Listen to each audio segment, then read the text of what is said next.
we're talking about accomplishment here, individual accomplishment. And we're trying to identify the essential elements in the process of accomplishment. And I spoke about society, about the individual, about the complementary roles of society and the individual in human accomplishment. The society and the individual, they represent 2/3 of the story. There is one more actor on stage we very often neglect. Life. Because when we take a number of very, very high accomplishments, instances of high accomplishment, we see that the final outcome depended on some very trivial, seemingly trivial event, circumstance, beyond the control of the people involved, even outside of the awareness, which we just call life. There is this French phrase, c'est la vie, life is like that. So, what is life? I would like to start with this question. What is life? What do we call life? We all say, oh, sometimes life is like that. Reader's Digest has carried a column for decades called Life is Like That. It's full of humorous anecdotes that show life, portray life in a very humorous way. So, what is this life? I would like to hear from everybody here and online. What do you consider life? What do we call life? What is this thing that we call life? Serendipity. Serendipity. Could you... Things that happen. Things happen.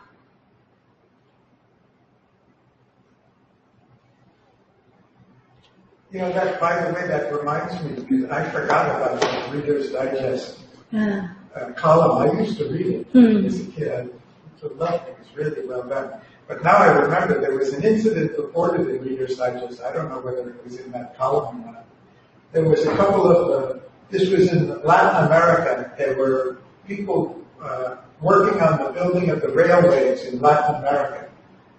And this may be 30, 40, 50 years ago. I don't know the timing of it. And the construction crew was attacked by some tribals who protested against the expansion of the railway through the Amazon or wherever it is. And a man and a boy, his son, who were railway workers, were captured and taken by the tribals, tied up at a stake with wood, ready to burn them. And the chief of the tribe drew a cross on the ground and spit on the cross. And he asked them to spit on the cross, presumably to save their lives. I don't know, or to get an easy death. I'm not quite clear. And the father and the son, when they figured out what he was asking for, they started to laugh. However, laugh jovially as if this guy thought that we would be willing to spit on the cross just to save our lives. That's the implication. And the tribal was baffled beyond measure that they could sit there laughing when their lives are at stake. And just at that moment, a troop of the army reserves came in and attacked the village and saved their lives. That was from Reader's Digest. Okay. I don't know, 40, 50 years ago. Did they say that they were Muslims? Okay. Thank you. Anyone else want to answer that question? I didn't mean to interrupt you. It's a good question. C'est la vie. What is it? C'est la vie. What is life? Life is like that. This is life. There will be translations in Life is beautiful. Life is beautiful.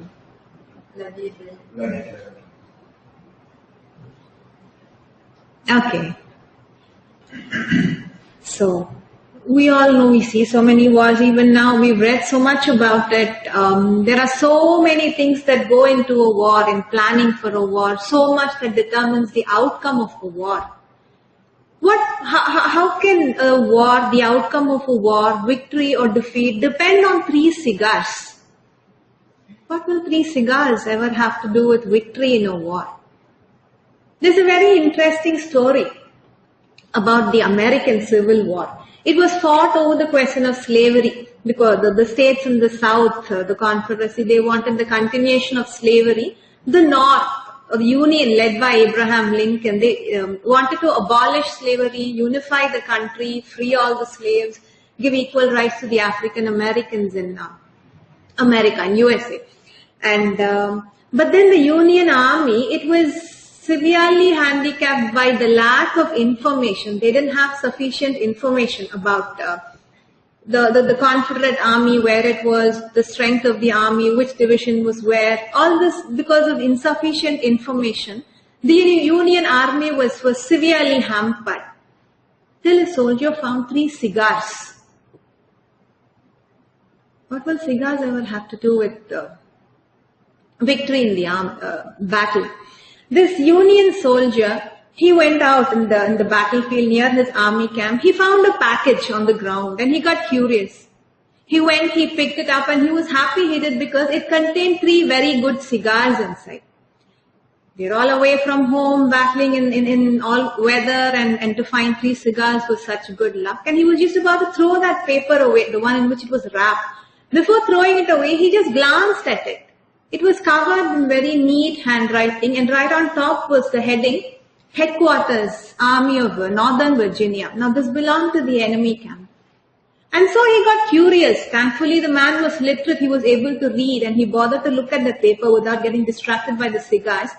He read it, and it had complete details of the enemy, the Confederate Army, the Army of Northern Virginia, which troop was where they were located, how they were spread, they were scattered around the mountains right then, how they planned to move. The entire strategy was there in that paper.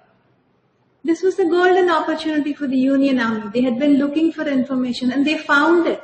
And it had come wrapped in these 3 cigars. Had it been wrapped in something else, the man might have thrown it away. Had that paper, the package, fallen on damp ground, if there had been rain, snow, if it had been found by some animals, birds, it might have been destroyed. This man found it. The soldier found it. He was able to read. He bothered to read it without throwing it away. He learned that this was something significant. He had found something important. And he passed it on to his superiors. He did not say, oh well, this can't be. Maybe it's something I don't understand. He passed it on. And the people right at the top, they realized the importance of this. And they found that at the moment, the enemy was actually scattered all over the place. And this was the best time to attack. They could attack each division separately, defeat the army, and actually this helped the Union Army win the battle. And Abraham Lincoln was able to issue the Emancipation Proclamation, freeing all the blacks. Actually, this was at a time when the European powers were on the verge of recognizing the South as a separate political entity. This would have led to a split, a division of America. And this would have been just the first of many, many further divisions. And today we would have a disunited States of America. But the soldier, finding the 3 cigars wrapped in this paper, reading it, recognizing what it was, and the army taking action on it, all of this actually resulted in the victory of the Union Army, in the freeing of all the slaves, in establishing the rights, in deciding the future of the African Americans in the country, in unifying the country, in determining the future of USA, and to an extent of the entire world. What are the chances of something like this happening? It's even difficult to actually calculate the chances of order of the enemy camp coming to the hands of a soldier in the Union Army. What does it make us think? Would anybody have any comments? What are the chances does something like this happen every day? Is it very rare? Is it common? Any thoughts on this? What do we think when we read something like this, hear about something like this?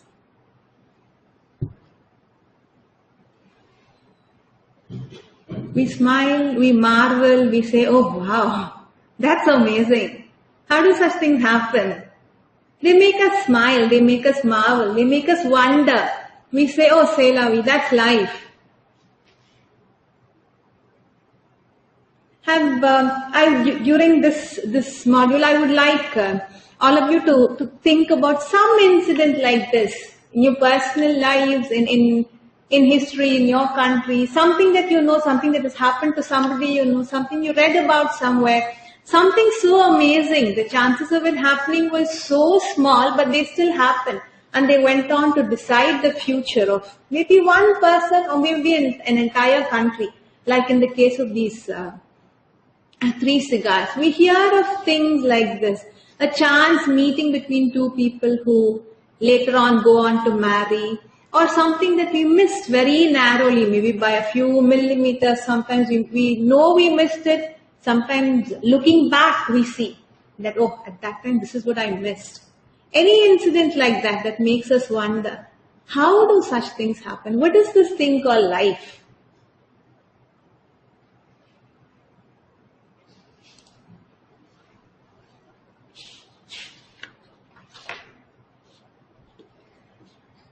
Now, if this was something so rare, anything you wanted to say something? So maybe the first thing comes into my mind is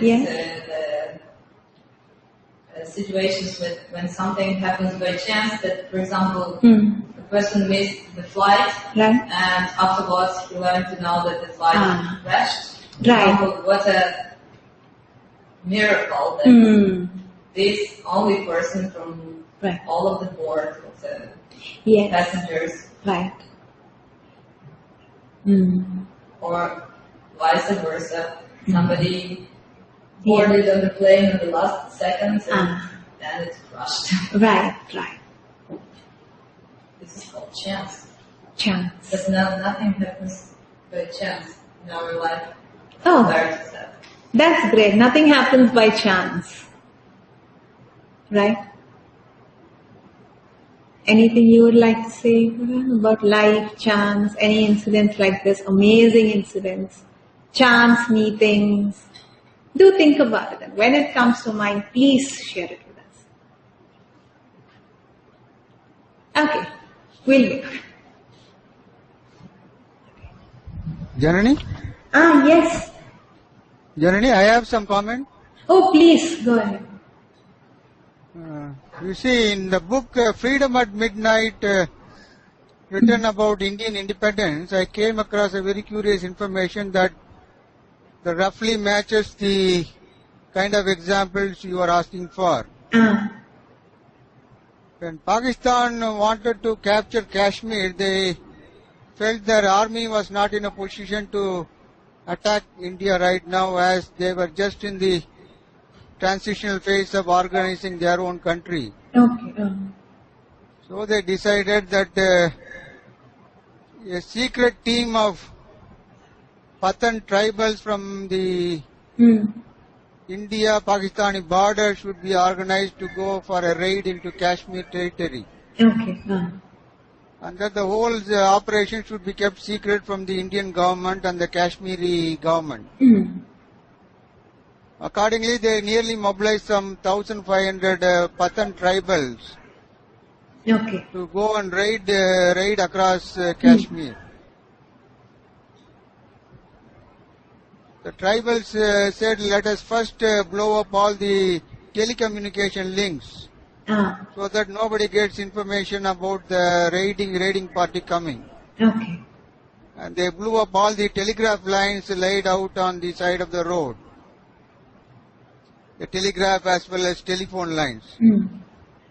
But curiously, the line connecting the Pakistani commander-in-chief and the Indian commander-in-chief, both of them were British officers. Okay. That line was somehow left intact. The Pakistani commander-in-chief, who got wind that some raiding party is going towards Afghanistan, towards Kashmir, the first thing he did was he called up the Indian counterpart and said some 1,500 Afghan tribals are going towards Kashmir. They are going to cross the bridge that divides Kashmir between Pakistan, Kashmir from Pakistan. In about few hours they will be crossing the bridge and then they are heading for Srinagar. Your people are in trouble. Till then, truly speaking, the Indian government was not even aware that the raiding party was coming. The operation had been kept so secretive. But very curiously, this particular telephone line connecting the Pakistani commander-in-chief and the Indian commander-in-chief was left intact. Okay, okay. Are we to take it as mere chance, or are we to take it as a sign that that Kashmir should remain in Indian hands? Okay, okay. Thank you very much. If I can just, I'll just repeat. Yes. Just when India and Pakistan were partitioned and they both got independence from Britain, the Kashmir was the bone of contention. Both countries wanted Kashmir. It had come to India, and the Pakistani army was not well formed at that time. They could not wage a war, and so instead they sent some tribals to go capture Kashmir, take it away from India. Before doing that, they decided to blow up all the telecommunication and telegraph lines so that nobody would know what was going on. But curiously, just this connection between the Pakistani commander-in-chief and the Indian commander-in-chief. The British commander-in-chief who had been in Pakistan and the British commander-in-chief in India, that line was not touched. And so he was able to warn the people in India, and so India was able to stave off the attack and Kashmir remained with India. So just this one line alone was intact. Thank you. And also, people usually say on the level of countries, like the country had a perfect historical chance to change somehow, but it used it. Either used it or either neither used it. Yes.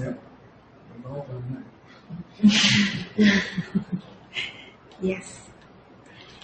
Now, such incidents like, the finding of 3 cigars that decided the course of the American Civil War was so rare, we could dismiss it as chance. Oh, well, it happens, amazing. Sometimes things like that happen.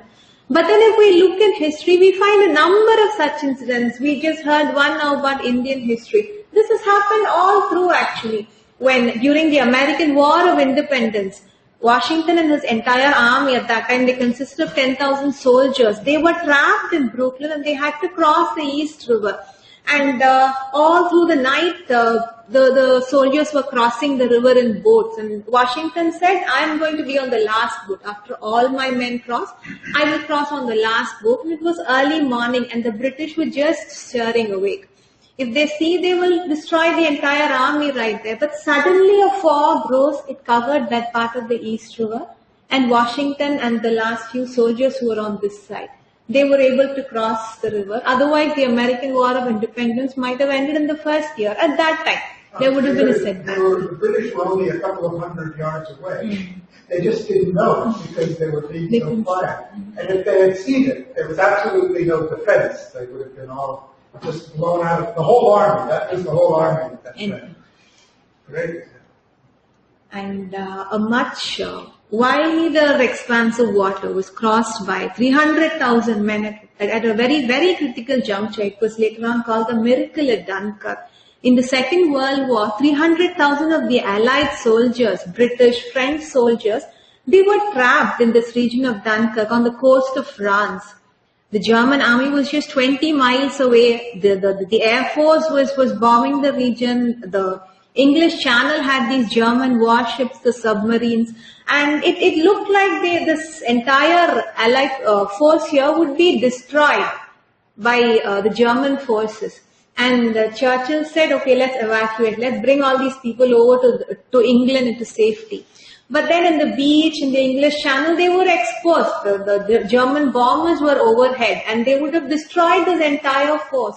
But on the night of this planned evacuation, in the month of May, when usually there is no fog and there was no indication of a fog, a sudden heavy fog rolled over and covered the entire English Channel and this region of Dunkirk. these 300,000 men, they escaped to safety. The German bombers had no idea what was going on. There was no visibility. The ships could not see what was going on here. These 300,000 men were evacuated to safety under this cover of this fog that suddenly appeared out of nowhere. Churchill had announced in the House of Commons, "Gentlemen, please be ready for some hard, heavy tidings." And later on he said, this was a miracle. There was a guiding hand that saved us. And it was in fact this battle-hardened nucleus that of the Allied forces that later went on to fight in Northern Africa, in Europe, and they were crucial in winning the Second World War. So, throughout history we find such amazing incidents. How can we explain them? If you actually, there is no science that explains all this. We call it chance, we call it, miracle. According to our construction of reality, there is no causal relationship. When we see a physical force, we see it acting, yes, this I understand. But when such things happen, we don't yet have a science that explains. How do we understand such incidents? We think about it, we go, oh wow, some of us say it's chance, it's luck, it's good fortune, this is how it was meant to be, that's life. But we have not really explained anything. We have not really understood anything.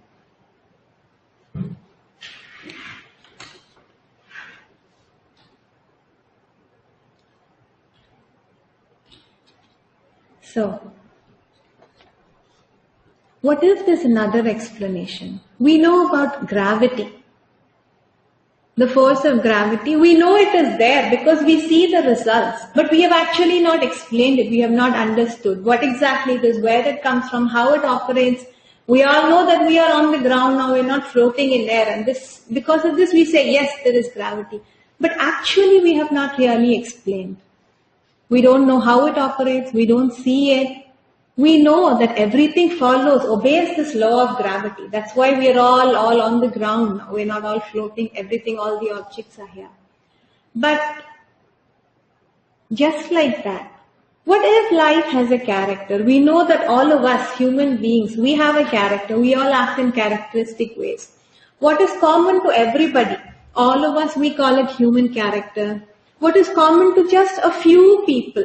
We call it character traits. And sometimes organizations, we say, have a character. Oh, Google has this, some other company has this. We say countries have character. America has this, or Germany has that, or India has this, or Japan has this. We say all of this. Now, what if life is an organization that also has a character?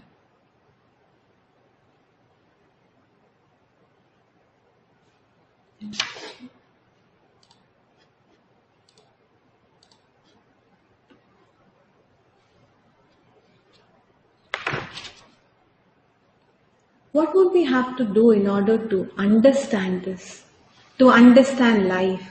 In order to understand any subject, we actually conduct a lot of experiments, we collect a lot of data, and in order to understand life, we would have to have a lot of data by somebody who has studied life. Where would we go for such a large quantity of data about life? Now this is where literature comes in. We can use literature for the purpose of this. Now literature is fiction, it's imaginary.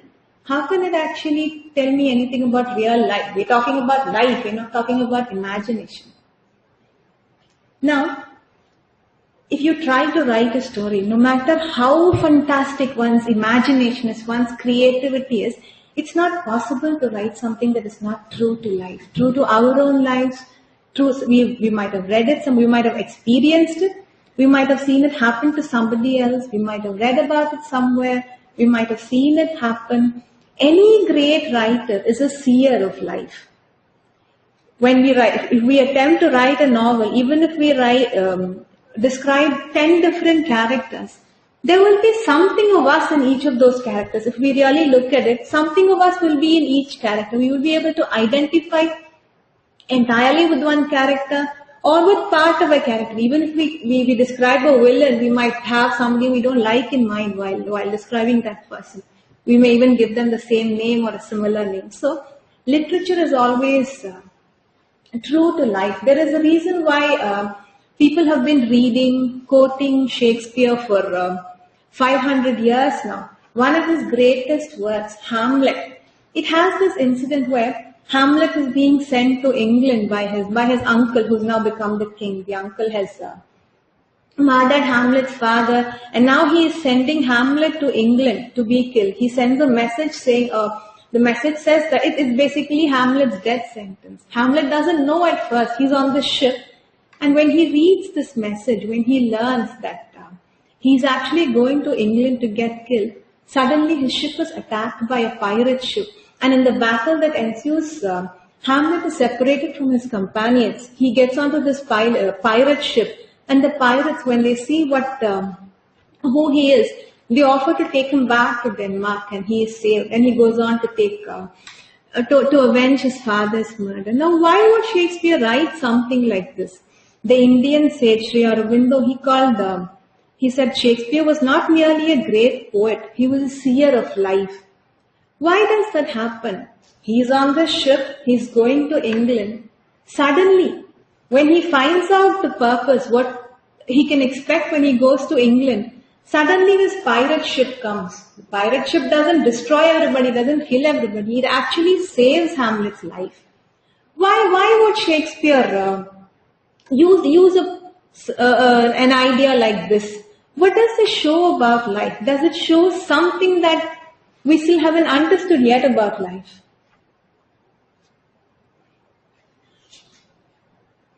All great literature, if we look, is full of such incidents. We have been seeing a few clips about Pride and Prejudice. We've been hearing about it. Pride and Prejudice, if you actually study it, it is full of such incidents. Things that really leave us, feeling so amazed. How can this happen? How did this happen? Oh, such a small chance of something like this happening, and it has decided the course of the story. It has decided the future of all these characters. So many such incidents. I would just like to take one incident from the story of Pride and Prejudice. We saw this proposal. Darcy proposes to Elizabeth, and she very violently refuses him, and then the whole thing seems to fail. The proposal does not work right there. After that, what happens is, Darcy realizes that he has been very proud. Elizabeth realizes that actually she is also at fault. She has not understood Darcy correctly. Her family is also responsible. And after 6 months, it so happens that Elizabeth is on a holiday with her uncle and aunt. And at that time, she happens to visit Darcy's estate, not knowing that believing that Darcy is not there. And she goes there and she sees this place, and she is amazed by this estate. It's so beautiful, the grounds are so beautiful, the estate is magnificent. She's all admiration for the place. And more than that, she meets the housekeeper there, who describes Darcy in such beautiful language. She praises Darcy so much, this housekeeper. She says, I have known him since he was a small boy, and I know he is a wonderful master, he's a great man. She praises him so much that Elizabeth gets this thought, oh, to be mistress of this place, to be this man's wife, would be wonderful, would be something. The moment she thinks so, Darcy is not supposed to be in town, he's not supposed to be in the house, which is why actually she decided to go there, Elizabeth. Had she known Darcy was there, she would have backed out of it, not wanting to meet the man. She's just turned down. And when she thinks, oh, how wonderful it must be to be married to this man and to be mistress of this place, Darcy shows up there. He's there right in front of her. Some business brought him there in advance. He appears there, and after that the story goes on to bring the two together. In a few months' time, they are married to each other. So she just thinks, oh, I wish I could be married to him. And there he is. We must have all had some experience like this, maybe at a very, very trivial level, maybe at such a large scale. Sometimes when we wish, we think, oh, and immediately that comes true. Or sometimes you might have had a fear oh, what if that happens? And exactly the same thing happens. This is one incident from literature, from Pride and Prejudice, which shows this, how amazing life can be.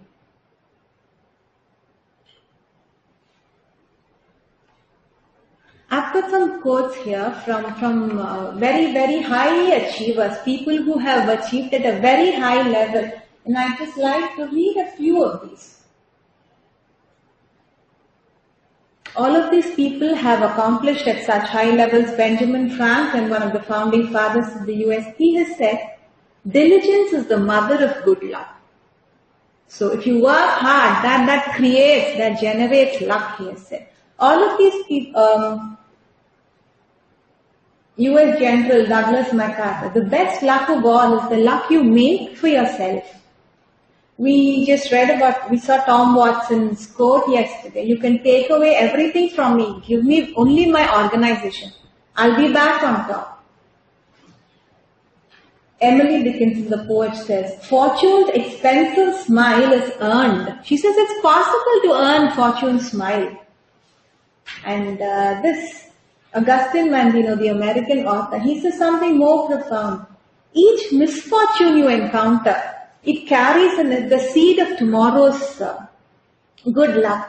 So what is it that all of these people seem to be saying in common? What is it that is common in all of these? Everybody seems to be talking about luck, but how do they actually describe it? What do they say about this? About their accomplishment? How did they accomplish? Anybody online, anybody who would like to say anything is most welcome.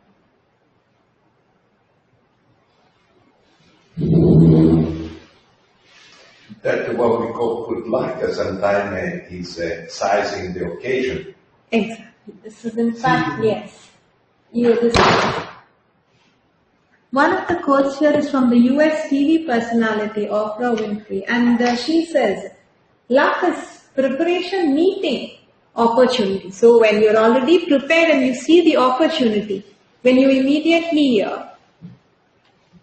seize it, then that becomes luck. That is how you create luck. Nobody here, yes? The Emerson quote is also very good. You didn't read that. Raj Emerson. The American writer says, shallow men believe in luck, strong men believe in cause and effect. Nobody says, oh, I was waiting and then finally I got this lucky break, luck came, landed on my lap. Nobody seems to be saying this. All of these people have achieved. And they all say, I created my luck. I knew how to do it. They seem to know something. They suggest that there is a direct relationship between our attitude, our mindset, how we look at things and the way life responds. The response of life is based on our attitudes and how we look at it. Even when there is apparently no causal relationship between one and the other. Now, these are some of the quotes from one of the most respected Western psychologists of the 20th century, Carl Jung. And I'd like to read some of these. When an inner situation is not made conscious, it appears outside as fate. The outer opposition is an image of my inner opposition. Yesterday, day before, we watched this proposal of Darcy's. He proposes to Elizabeth and says, please marry me. But he is actually not quite sure that is exactly what he wants. Part of him wants to marry this girl, but there is also an inner opposition in him. He says, oh, this girl, she's okay, but then look at her family, look at her mother and her uncle and aunt. This uncle is a trader and living in this area in London where I would not like to visit. So there is something in him which opposes this. And this inner opposition, it is reflected in this outer opposition. When he finally says, okay, well, let me anyway go ahead and propose to this girl, he does. And she immediately says no. The way she opposes her so strongly, this comes to him from outside. Everything that irritates us about others can lead us to an understanding of ourselves. Synchronicity is an ever-present reality for those who have eyes to see. There are a lot of times when we look at it and then we say, oh well, it happens. But he says, it's there if we are ready to see it. Synchronicity reveals the meaningful connections between the subjective and the objective world. What do all these have in common?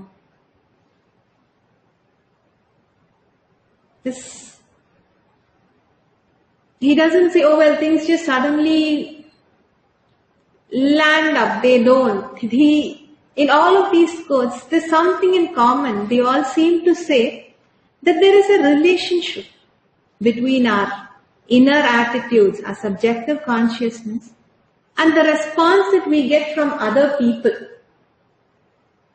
from outside, from life. Regardless of whether there's any apparent physical factor that can account for this relationship, he talks about synchronicity. All of these quotes and the examples are challenging the Cartesian dualism that I mentioned this morning, which says the world is totally separate. My mind is totally separate. That's what they're saying.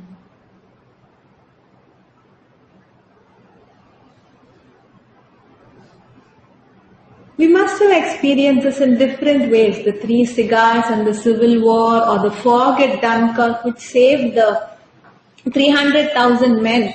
All of these are all examples of incidents of such magnitude, but we see this in very, very small instances actually.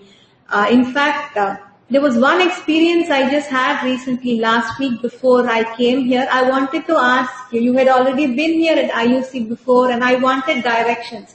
I was traveling alone, I had no idea how to get there, and I wanted to write to you asking, okay, how do I get there? What do I ask for? Do I have to ask the taxi driver for IUC or for the address? And I received a mail from you which was not actually meant for me. It was, yes. Alberto wrote to me, asking me, tell me the address of where we need to go. And by some mechanism that I can't figure out, I replied to Janani instead of Alberto. And Janani got an email giving her exactly the answer that she hadn't asked me the question of. I was going to ask, I had not yet asked. And when she sent back to me, she said, thank you, I was going to ask you this question. Then I couldn't figure out, then I suddenly realized that somehow I have sent the answer to her and not Alberto, so I wrote it also. I forgot about that. It was really... Sometimes such incidents happen. They are not as important, as vital as what happened to Churchill or Abraham Lincoln, but such things happen to us all the time, just like Jung says, synchronicity and ever-present reality for those who have eyes to see. If we look, our lives are filled with such incidents, such events, such chance meetings. We can even see that when we take an interest in a subject, in some any subject or any country or any news, when we start to take an interest in it, we find it being mentioned everywhere. We see it in the paper, somebody tells us about it, somebody talks to us, somebody from that place comes and meets us, we get a mail from there, there's something in the news, in the newspaper about it. We see this all the time. Something that we are thinking about comes to us from outside. We must have all had, or if we look, if we watch, such things will keep popping up everywhere. Very, very small instances. In fact, all the time, if we look carefully, and I came here, I took the shuttle from the airport, I got off at this piling station, I think they called it, and I had the address written, and I was asking people, and not too many people seemed to know, and I heard this Indian language, Tamil, that I speak being spoken. There were 2 young men speaking that language. Of all the languages to hear in Dubrovnik, I heard my language and I went to them. They were students from the University of Zagreb, and they were here on a holiday, and I told them, please tell me where it is. I had wandered into the old town. And they actually said, no, you go here, you come. They told me. So I was feeling, nobody here understands me, understands my accent. And I got instructions in my own language. Such things like this we see all the time. Yeah, but you didn't finish that story, did you? Oh, yes, I thanked them when I came here. The next time I went out, I again saw them in the street. In fact, the first 3 times that I went... Next time you went out, you were talking to me and telling me about having yes. And suddenly this They come. same guy walked up. Yes. The third time, again, I went out. The third time I met them for the third time. And then I thought, oh, such a small place, we keep meeting them all the time, that's wonderful. And after that, I've been looking for them and I have not met them since. That was all in one day. It was all the same day. I have not. No. They performed their mission. Yes, like they had some purpose, they directed me, they reminded me of home, and then after that they went back to Zagreb maybe. Our lives are filled with such incidents, such humorous incidents, such funny incidents. It makes us think, it makes us wonder, what is this? What is this mechanism? How do they happen? Is there anything that can explain? Has anybody tried to even explain? We all look at it from different angles, sometimes from, we just take it as chance, sometimes we say, Winston Churchill said, oh, guiding hand saved us that day. We look at it from the point of view of faith, of religion, from different sides we look at it. We still haven't understood exactly how this thing that we can call life operates. Now I would, if any of you can think of any such incidents of something that was funny, interesting, anything at all that either decided something very important for you or that's something very minor, like, directing me to this place correctly or getting me the address of this place by email, you're most welcome to share it anytime, even anybody who is participating online.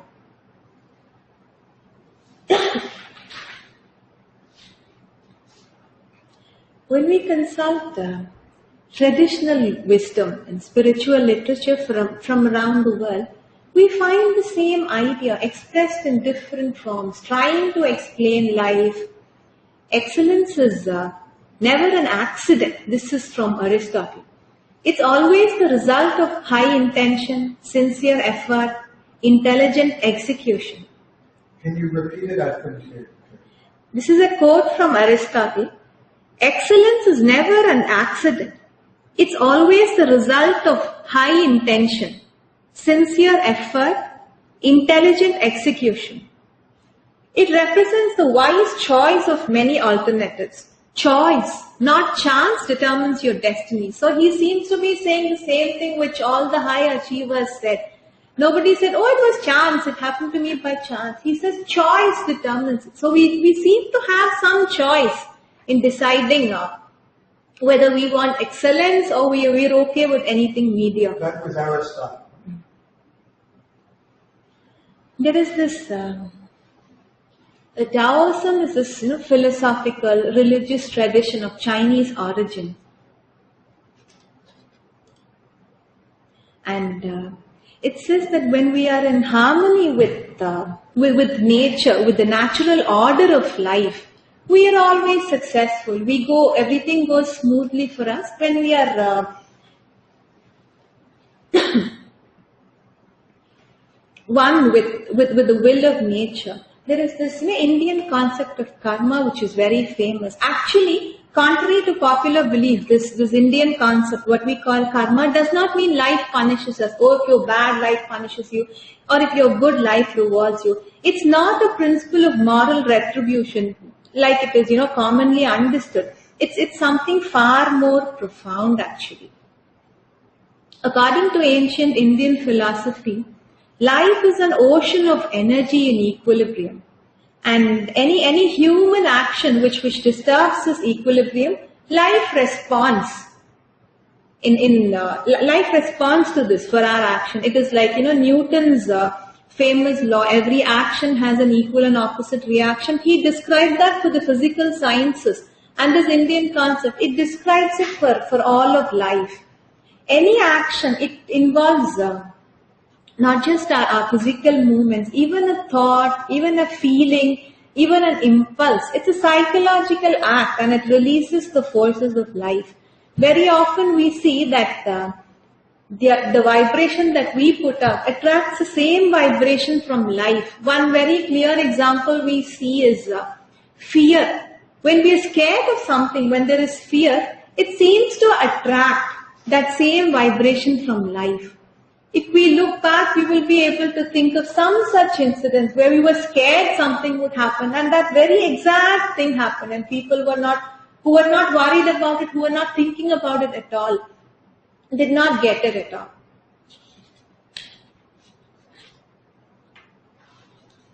We were talking about courage yesterday in the earlier in the week about some of these very courageous men, Napoleon, Washington, Churchill, who seemed to be, impervious to bullets, who never attracted these bullets. They were in the middle of the battle, they were facing the army, they were right in the front lines, but somehow they were never hurt.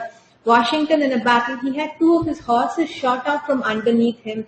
In another battle, there were a few holes made from guns in his coat, but the man was unharmed. Napoleon also said, I will never be killed in battle. Till my mission is accomplished, I will not be killed. And this seems to indicate that when there is absolute courage, it does not, it seems to be a protection to these people because there is no fear. It is this, fear that seems to attract. Today morning you were talking about fear and how it is this fear which actually attracts. And when there is no fear, when there is no opposition, when we welcome it, it doesn't seem to hurt us at all.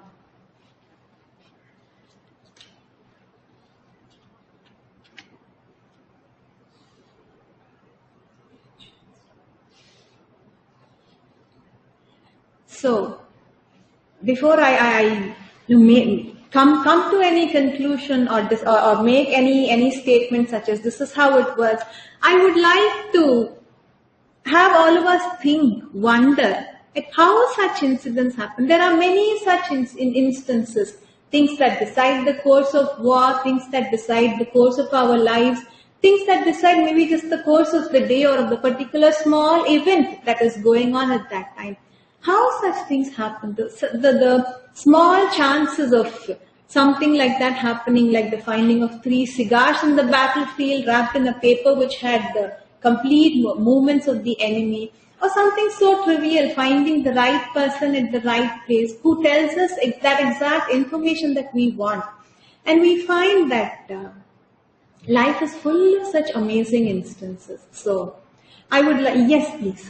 Well, I explain it in the same way some people win millions of dollars in a lottery. It makes big news that one person wins millions of dollars in lottery. Yeah. Doesn't make any news that millions of people that buy a ticket that doesn't win the lottery. There is one instance, or maybe 2 or 3, that somebody find important military document wrapped in a cigar, not the 10 million instance in which that happened. That's why it's called serendipity, right? Because how it happened, exactly in the same way that how it doesn't happen, because it's pure chance. As a matter of fact, those instances are rare, and since they're rare, they are reported. The same way that a big meteorite is found, and it's precious because it's one meteorite. If there were 10 million meteorites, people would bitch about the phenomena. The phenomena reinforced by the fact that they are rare, exactly that they're chancy. This was in the news a few years back. There was this, we all who had something favorite, a favorite dress, a favorite toy or a bike. After we grow older, we must have given them away to something, maybe to charity, to somebody we knew. What are the chances of going to another continent and finding it again? This is one such incident that I would just like to bring to your notice.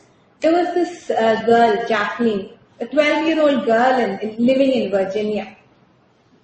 she received as a gift from her uncle a blue sweater. It had an American motif. It had a picture of two zebras and a mountain. It was her favorite sweater. She wrote her name on the tag. And after some years, after she outgrew it, she gave it away to charity. And she went on, she completed her schooling, her college. After graduation, she joined a non-profit in Africa. She went to Rwanda on some work, and when she was jogging in a village road, she noticed a boy from behind, and he was wearing a sweater which looked very familiar to her. It was the same shade of blue. It looked very familiar, and so she went up to him. She turned him, and she saw it had this picture of the two zebras on the mountain. Now she got really interested. It looked so much like her sweater, but she couldn't believe it. How was it possible? 11 years back, she had donated it to charity in America, and she was in Africa. She saw that she checked the tag in the sweater, and her name was written. The chances of something like this happening are so rare, but they happen here and there. We read such events. In fact, there are a few more such very interesting incidents that happen that really make us wonder how.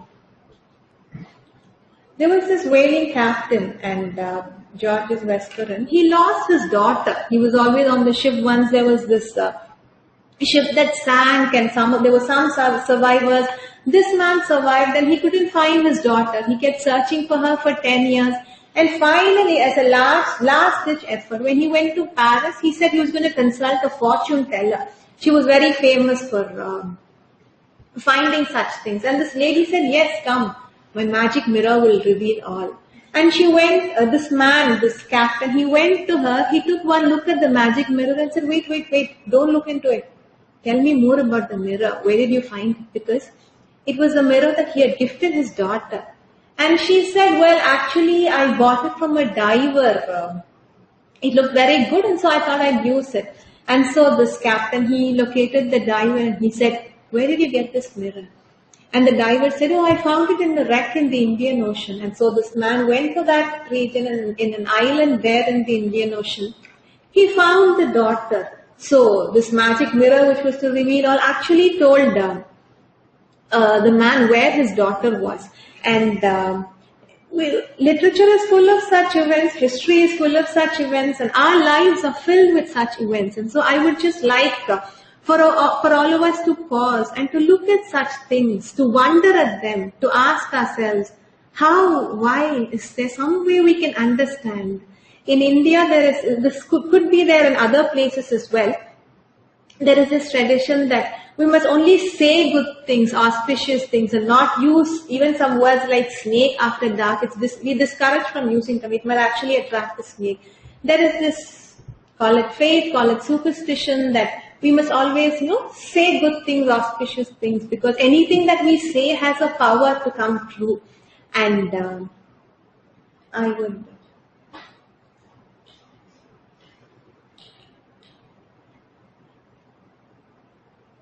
Okay, it's the second one. So I would just like to conclude with one event that I would like you to take back with you, think about it, wonder. There was this man, Moses Carlton. He was a shipping magnate in the US in Maine, and he was a very wealthy man. He was as vain as he was wealthy. So one day, for some reason, he took it into his head to be very boastful. And so he took off his gold ring from his finger. He threw it into a river, the Sheepscot River there, and he said, there is as much chance of finding this ring again as there is of my dying a poor man. He was very wealthy, he was in the shipping industry, and he was so proud of all of this that he did something like this. In a few days, he went to a restaurant and he threw the gold ring into the river, and he said, there is as much chance of my dying a poor man as there is of finding that ring ever again. And in a few days, he went to a restaurant, he ordered fish, and when he cut it, he found his ring there. And actually, in a few months, there was an embargo on ships for some reason in where he was. His business failed, he lost all his money, and he died a poor man. So there are sometimes some instances where exactly what we say, what we speak also come true. So without pronouncing anything, I would just like to bring to everybody's attention this phenomenon that we see in life every day, all the time, it's all around us. I just want everybody to pause a little bit, look at such events, look at such incidents, and wonder at them, marvel at them, think about them a little. And I'd like to conclude now and hand over to you. And I just want all of us to do this. Our lives are actually filled with such amazing incidents. There was an incident that came up in the U.S. a couple of years ago. I read it in the book. An old woman of Austrian origin. No, it was the husband. An old man was walking in New Jersey, and it was raining outside. He was waiting for a bus, and he happened to stop next to a church. And the pastor from the church came out and saw this old man standing in the rain, and he said, "Why are you standing here? Please come in to the church until the bus comes. You're getting very wet, you'll get ill." And the man came into the church, looked around, and he saw a big cloth hanging on the front wall of the church. And from the distance, that cloth looked quite familiar to him. He had grown up in Austria. And he went up and he examined the cloth on the wall. And he said, "This was the tablecloth that my wife and I had before I was taken away by the Nazis in World War II and put in a concentration camp. Where did you get it?" And the man pulled away the cloth and showed there was a hole in the wall where they were constructing, the pastor, and said, "See, we were in the middle of construction and I can't hold my Sunday service with this hole in the wall. So I was desperately needing something. So I went out to a garage sale on a lawn somewhere, and I found this. I bought this cloth at a very cheap price." He said, "That was the cloth that my wife and I owned before. I haven't seen her for 30 years. We've been separated."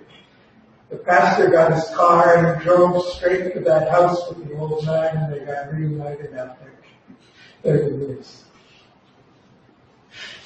So, I'd just like to conclude now with this thought. Our lives are filled with such beautiful miracles. Sometimes they are nice, sometimes they're also the opposite. And it's wonderful when we look at such incidents, we marvel, we think about them.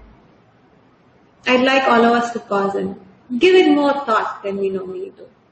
And we'll be able to see more and more of these, popping up, becoming more visible as we become more conscious. Thank you. Thank you.